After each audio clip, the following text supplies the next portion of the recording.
आज के वक्त में बहुत से ऐसे एयरपोर्ट है जहाँ पर रोबोट्स वगैरह का यूज़ किया जाता है। कई सारे रेस्टोरेंट होते हैं जहाँ पर रोबोट्स का यूज़ किया जाता है ऑर्डर लेने के लिए, और कई सारी जगह ऐसी है जहाँ पर असिस्टेंट के तौर पर रोबोट्स को रखा गया है कि वो चलो लोगों की मदद कर देंगे। लेकिन आपको मालूम है कि ह्यूमिलेट या फिर एब्यूज़ सिर्फ इंसान या जानवर ही नहीं होते, ये रोबोट्स भी हुआ करते हैं, जो कि सुन के ही आप चौंक गए होंगे कि ऐसा भी होता है। जी हाँ, जिसके लिए the American society for the prevention of cruelty काम कर रही है कि रोबोट्स के भी राइट होने चाहिए, जिनके लिए वो फाइट कर रही है, क्योंकि कई जगहों पर रोबोट को एब्यूज़ किया गया है। तो उसी के बारे में जानने वाले हैं हम इस वीडियो के अंदर।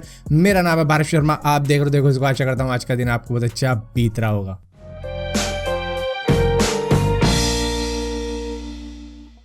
चाहे इंसान हो, जानवर हो या फिर कोई रोबोट हो, हमेशा एब्यूज़ या फिर एक्सप्लॉइट उसी का किया जाता है जो कि अपने सेल्फ डिफेंस में कुछ नहीं करता है, तो वो एक बहुत ही इजी टारगेट बन जाता है। तो इसी तरीके से जापान के ओसाका मॉल के अंदर एक रोबोट था जिसका नाम था रोबोवी, जिसको कई बच्चों ने घेर लिया और इसके बाद में इसको आगे से पीछे से कहीं से भी जाने की परमिशन नहीं दी। उन बच्चों ने मतलब इसको ब्लॉक करके रख दिया और इसी के साथ साथ इसकी आंखों पे हाथ रखे कि इसको कुछ भी दिखे ना, बेसिकली कैमरे पे हाथ रखे थे। ऐसा भी करने की कोशिश करी थी, लेकिन ये सारी चीज़ें तो सही थी, लेकिन उसके बाद में इन्होंने इसको किक मारे, पंच मारे और एक ने तो इसका सर भी उखाड़ने की कोशिश करी थी। तो इस तरीके से इसको एब्यूज़ किया गया और इसी के साथ साथ माँ बापों ने इस सारी चीज़ों को इग्नोर किया कि बच्चे तो खेल रहे हैं, लेकिन इसी को बोला जाता है रोबोटिक एब्यूज़। और इसी के साथ साथ साउथ कोरिया की एक कंपनी ने एक रोबोट बनाया था, जो कि बनाया ही इसलिए गया था कि ये पकड़ सके कि लोग कितने ज़्यादा एब्यूसिव हो सकते हैं। तो इस रोबोट का काम था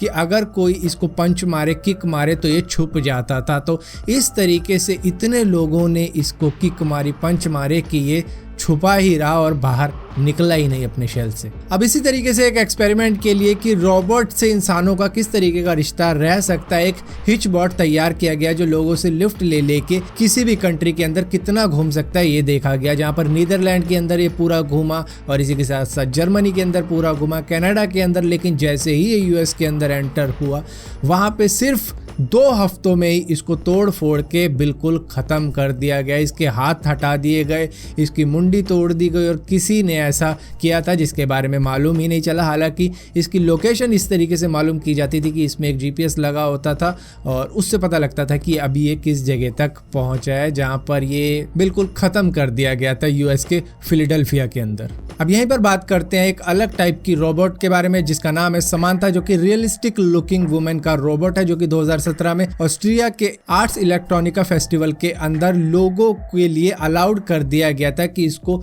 फ्रीली वो चेक कर सकते हैं कि किस तरीके से काम कर सकते हैं, लेकिन एक लिमिट तक। लोगों ने लेकिन अपनी लिमिट क्रॉस करके रख दी, जहां पर इसके साथ में कई ऐसी चीज़ें हुई जो कि नहीं होनी चाहिए थी, जहाँ पर इसकी कई जगहों पर मार्क्स लग गए। बेसिकली इसको मोलेस्ट किया गया था और इसके फिंगर वगैरह भी टूट चुके थे, जिस वजह से आपने कई जगह का स्ट्रीट फूड खाया होगा और देखा होगा वो किस तरीके से फटाफट उसको बना देते हैं। कई बढ़िया रेस्टोरेंट में भी गए होंगे आप और कई ऐसी जगहों पर भी गए होंगे जहाँ पे पुश्तैनी काम चल रहा है खाना बनाने का, और वो क्या स्पीड से खाना बनाते हैं जो कि रोबोट भी नहीं बना पाता। अब इसी तरीके से कैली बर्गर, जो कि कैलिफोर्निया का एक रेस्टोरेंट था, वहाँ पे मिस्को रोबोटिक्स का एक रोबोट लगाया गया था जिसका नाम था फ्लिपी, जो कि एक ऑटोनोमस किचन असिस्टेंट था। मतलब उसका काम होता था जो बर्गर की पैटी होती थी उसको फ्लिप करना और उसको पकाना। तो यहाँ पर होता क्या था, ये अपने थर्मल विजन से देखता था कि किस तरीके से वो पक रहा है और पूरे एफिशिएंसी के साथ में, क्योंकि रोबोट्स को लिया ही इसलिए जाता है क्योंकि उसकी एफिशिएंसी बढ़िया होती है, क्वालिटी ऑफ वर्क काफी ज्यादा बढ़िया होता है, एक्यूरेसी होती है कि मतलब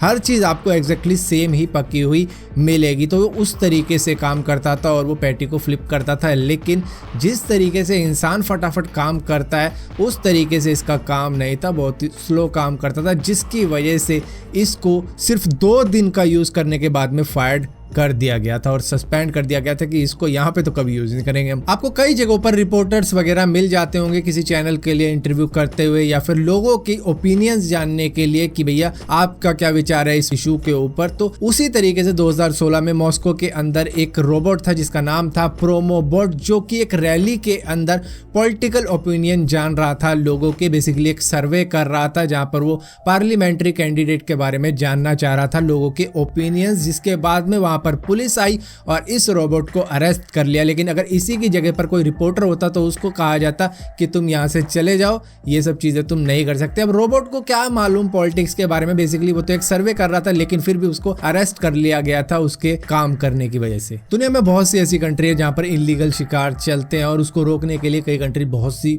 चीजें करती हैं, जिसमें से यूएस के यूटा के अंदर एक हिरन जैसा दिखने वाला रोबोट तैयार किया गया था, जहां पर इसको रिमोट कंट्रोल के सहारे कंट्रोल किया जा सकता था। इसे शिकारी को पकड़ने के लिए बनाया गया था। तो बेसिकली एक ट्रैप था शिकारियों के लिए, जिस पर 6 गोलियां चली थी पहले ही दिन, और टोटल मिला के 1000 गोलियां इस पे शिकारियों ने चलाई थी इसको मारने के लिए। और उसके बाद में इसको रिटायर कर दिया गया था। इसको बनाया ही इसीलिए गया था कि इससे इलीगल शिकार को रोका जा सके और इन शिकारियों को पकड़ा जा सके। तो बस दोस्तों, इस वीडियो के अंदर इतना ही था।